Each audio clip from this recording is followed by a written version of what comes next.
Hello, my friends. I'm Victor Lucas. I've got a brand new rundown for you today. But first off, thank you to Microsoft for sending out a little mini-me. This is a little bobblehead to celebrate NHL 24 hitting the consoles and the Xbox for the new season. It's a little 01 in the back of the jersey, a little Xbox logo on the jersey, and they got the likeness pretty good. The hair's maybe not as spiky, but I think it'd be hard to make a toy version of that mop. But thank you, Xbox. This is really cool. I love my little bobblehead. It's so fun. All right, let's get started. We're going to talk about the Game Awards nominations. They've all been revealed. Jeff Keighley took to the video formats out there and talked about all of the nominations for this year's Game Awards, which take place on December 7th. I'm not going to list them all for you. You can find out everything about the Game Awards at thegameawards.com. But the big category, obviously, and the one that's probably going to create the most contention is the Game of the Year category. And there were 6 nominees, starting with Baldur's Gate 3, which just won big at the Golden Joysticks Award. There's Marvel's Spider-Man 2, Resident Evil 4 from Capcom, Super Mario Bros. Wonder, The Legend of Zelda Tears of the Kingdom, and Alan Wake 2. All 6 of those games are absolutely fantastic and totally worthy of this much attention. I'm sure there are a lot of fans of Starfield that are up in arms that Starfield did not get a nomination,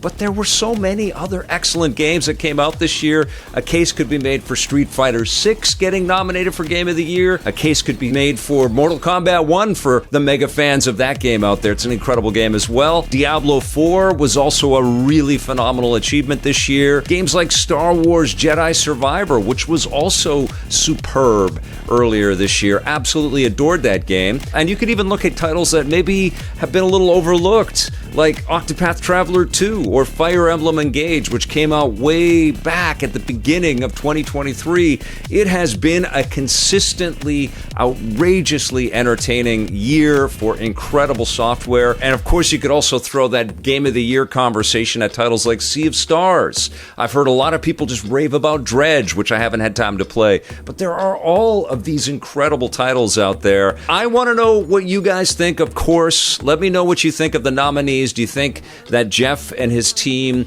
got it right with the Game Awards? Did they pick the right 6 titles to be nominated for Game of the Year? Of course, there's going to be all kinds of other fun nominations. And in fact, Nintendo leads in terms of a hardware manufacturer with the most nominations. They had 15 for the year. So kudos to Nintendo. Sony's not far behind with 13 nominations. Xbox in there with 10 nominations. And Alan Wake 2 is a very, very well-received title. It's one of the titles that is leading with the most nominations. That and Baldur's Gate 3 at the Game Awards. Did they pick the right games, though? Let me know in the comments below. And now we're going to move over to the movies and talk about the Marvels. I think the big story about the Marvels that's bouncing across the internet right now is that the box office for its debut is the lowest in the MCU's history, and that is absolutely unfortunate. I don't think it is the worst of the Marvel movies by any measure, but I have to say right up front that I was disappointed with this movie. I thought that it was a mid-tier experience, and it has nothing to do with the casting or any kinds of agendas or any of that garbage. It really has to do with the fact that the movie doesn't have the stakes. It doesn't have the entertainment sort of pop that you come to expect from a franchise that has this many properties to point at. I mean, there are more than 30 movies in the MCU catalog at this point, and there have been some absolute bangers, as we all know.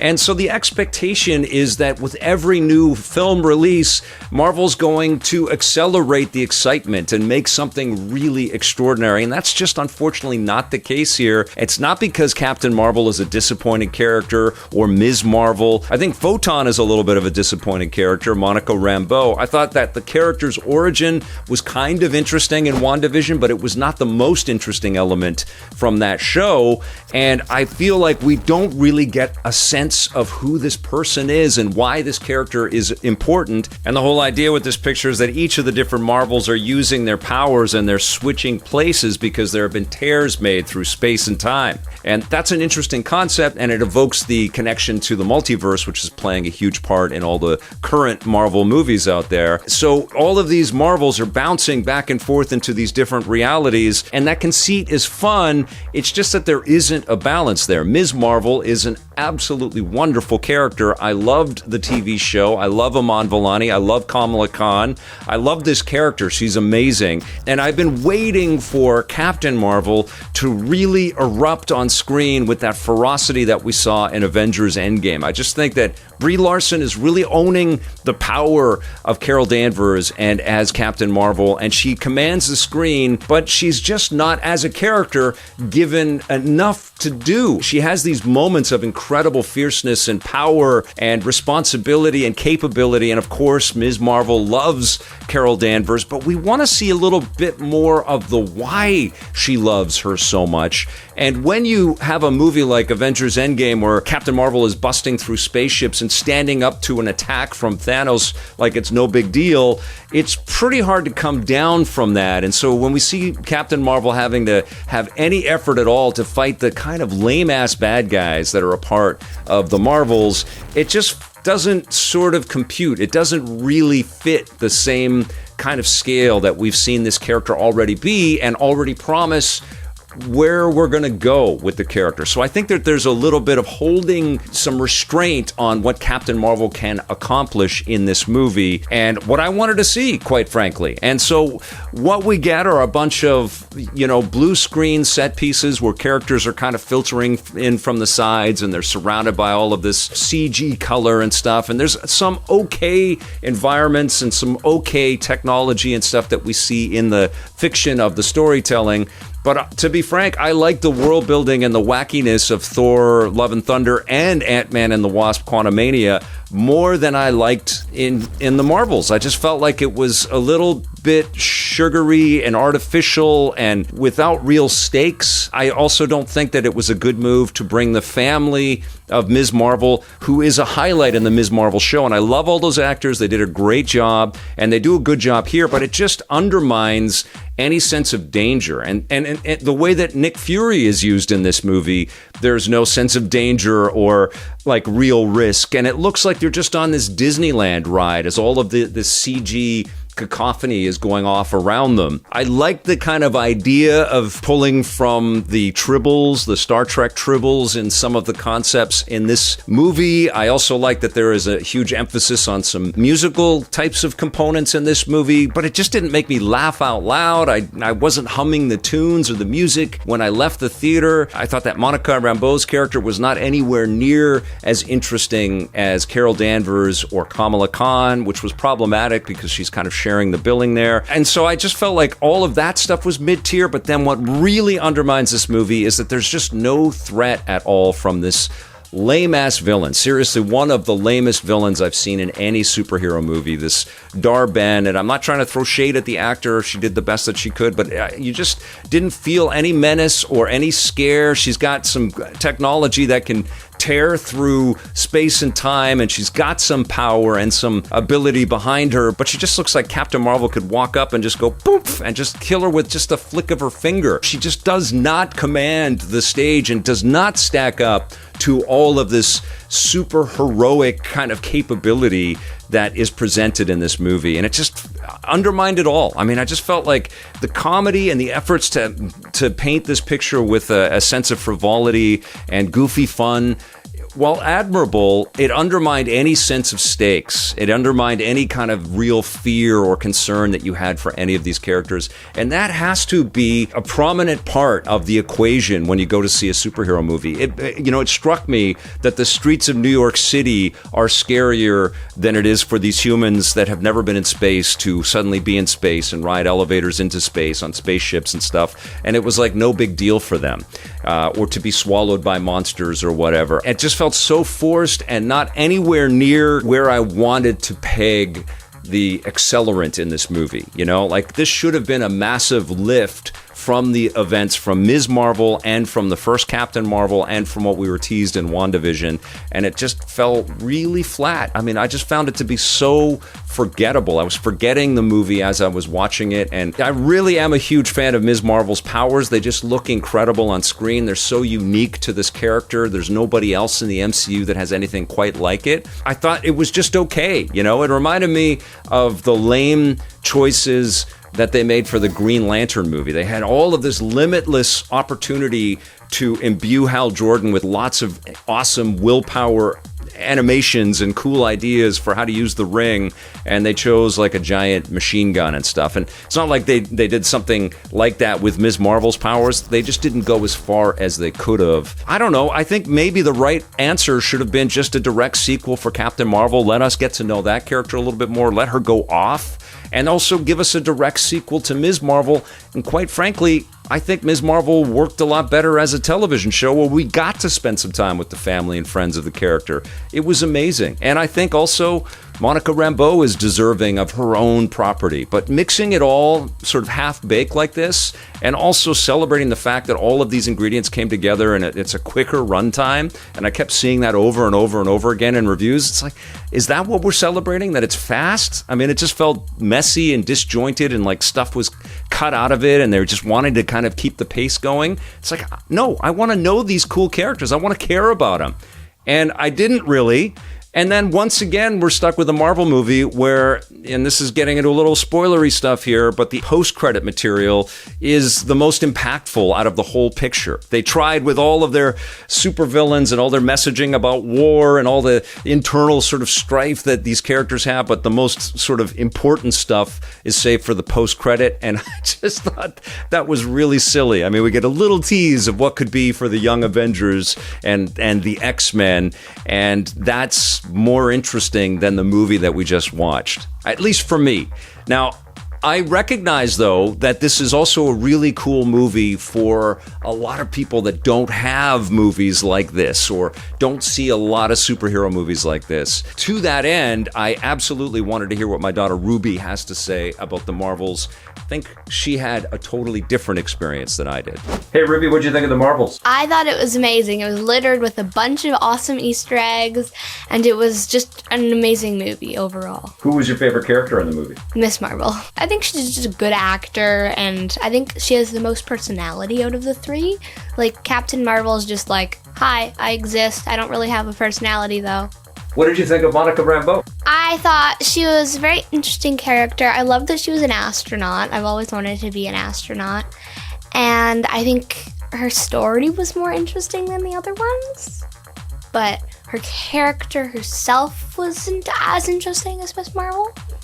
But her story was. What did you think of the villain in the movie? I think she was really awesome. She was super cool. Her style was amazing, and her objectives were totally reasonable. Did you like that we got to see Ms. Marvel's family in the movie? Yes, it's cool, but it's not like it's different. Like, the Miss Marvel show was totally about her family as well. So it wasn't like we're seeing them for the first time. Did you like the way that Nick Fury was used in the film? Yes, but I think he could have been a bigger role because he's a pretty main character. Why do you think people should go and see the Marvels? Because it's amazing. You have to watch it. I'm not telling you anything else, just watch it. So what are you going to give the Marvels? A 9.5 out of 10. Wow, is that your favorite out of all the Marvel movies then? Yes. Why? It's just super cool. I love it. Thank you, Ruby. Insightful as always. I am so bummed out that I was disappointed by this movie. There's some interesting little bits in there, and I love these characters. These actors are good. There's so much talent. I just wanted this movie to entertain me more. What can I say? So I'm in the middle of like a 5 or a 6, so 5.5 out of 10 for the Marvels. All right, last week I was in Mississauga, Ontario, visiting the University of Toronto Mississauga campus because, as some of you may not know, the Electric Playground has partnered with the school to allow them access to EP's massive archive of video content that includes all of the episodes of the Electric Playground and Reviews on the Run. All of the material that we have been working on since 1995 is being databased and digitized by UTM. That's the short form for the University of Toronto Mississauga. And that content is going to be made available for all of the students that go to the school. And so last week I was there to announce the launching of their new game studies program because in addition to EP's archive, the school has also acquired the late Sid Bolton's massive video game and PC and game console collection that he had at his museum in Ontario. the school acquired all of that from Sid Bolton's widow. And I knew that that was happening. Actually, our friend Scott Jones was a big part of making that whole relationship happen between the Bolton family and the school. And Scott also introduced me to the people over at UTM to talk about maybe bringing the EP material over to the school. And so I was out there to celebrate all that. I took part in a panel where we discussed what was happening with that archive, and that was a really cool experience. I met a lot of the educators and a lot of the administration staff over there, and also a lot of the people on the team at UTM that are going to be doing all the work to database and digitize this entire material. Now, that material is going to be for the school to use as an educational license, but the cool thing, of course, for you is that we are going to start to release all of that classic material, all of our EP and Reviews on the Run episodes in a cool new way in 2024. So stay tuned for that. But I had a terrific time out there. I was really warmly received by everybody. I met some of the people that watch our content, so hello again, and that was awesome. And I also walked around with the iPhone 15 Pro Max that Apple sent me out to review, and shot some footage of the campus, which is a beautiful campus. It's actually the background. It's the campus that they use in the boys spin-off show Gen V, which I just finished watching the first season of on the flight out there, and I had no idea, but it's a gorgeous campus, and it was really fun to be on the set of the show, but also to take a little time to shoot the campus in 4K, 24 frames a second, using the new log profile that they have, so you can color time everything on the iPhone 15 Pro Max, which was fun to kind of toy around with. So I had an incredible trip. Long and the short is that the students at UTM are going to be able to access all of that content, and all of our old classic material is headed your way soon. And finally, because I was traveling, I was playing some games on my handheld devices, the Nintendo Switch, and of course the Steam Deck. I've been playing quite a bit of RoboCop, Rogue City. I streamed some of that last week, and I was playing a little bit on the Steam Deck, and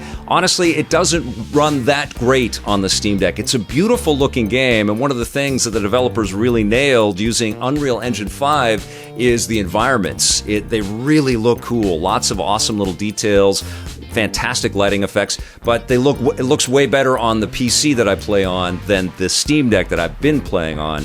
But it's incredibly violent, and it's incredibly in tune with the vibe of the 80s movies, and it's quite fun. I have a lot more to play, though, so I'm going to go back to RoboCop Rogue City, and I'll come back with a full review. I was also playing WarioWare Move It on my Nintendo Switch. I had it set up in the hotel room, and the first thought that I had, because it was actually making me laugh out loud, it's so goofy and so silly, like all the Wario games are, where you have all these little micro games, but my first thought was, why wasn't this a launch title? Because it really shows off the power and the flexibility of the Joy-Con controllers. It wasn't perfect, I noticed, as I was moving back and forth, and I haven't played every one of the micro games. I haven't played enough of it that I can tell you what I think of the entirety of the game. It did make me smile. It did make me actually laugh out loud. I was holding my hands up in the air like a giant monkey and, spinning things around. You're just goofing around with the Joy-Con, but it was silly and goofy and fun. I want to play this with my kid. It was a pretty fun game to travel with, although I do have to say I was pretty tired from all the chatting and meeting and talking with everybody, so I wasn't able to just keep playing for hours and hours and waving my arms and stuff around like that. But it did make me smile, that's for sure. Another game that I just started playing, I played it on the flight back home, and it also made me smile, is Jant from Don't Nod. And this is also available on Xbox Game Pass if you want to check it out there. But I was playing it on the Steam Deck. It plays great. The first thing that I thought of as I started playing this game is that this title would be right at home in the Fumito Ueda catalog, the guy that made Shadow of the Colossus and Ico and The Last Guardian. It's a really cool idea where a lot of emphasis is put on the right handholds as you're climbing up a sheer face. You're putting pontoons into walls, and you're trying to protect yourself as you're climbing, and also digging into this mysterious story of things that have happened along this mountain climb. And the graphics are cool, the mechanics are really cool. You did feel that sense of dread if you ever slipped off of the side of the mountain and you just were dangling from that safety rope. And there's all kinds of little secrets and puzzles and things like that that you're solving along the way. I've got more to play of this, but thumbs up so far. Jant font seems really, really special. All right, you guys, that's going to do it for this rundown. Thank you so much for watching. Let me know what you think of the Game Awards nominations, and also send me your thoughts on the Marvels down below.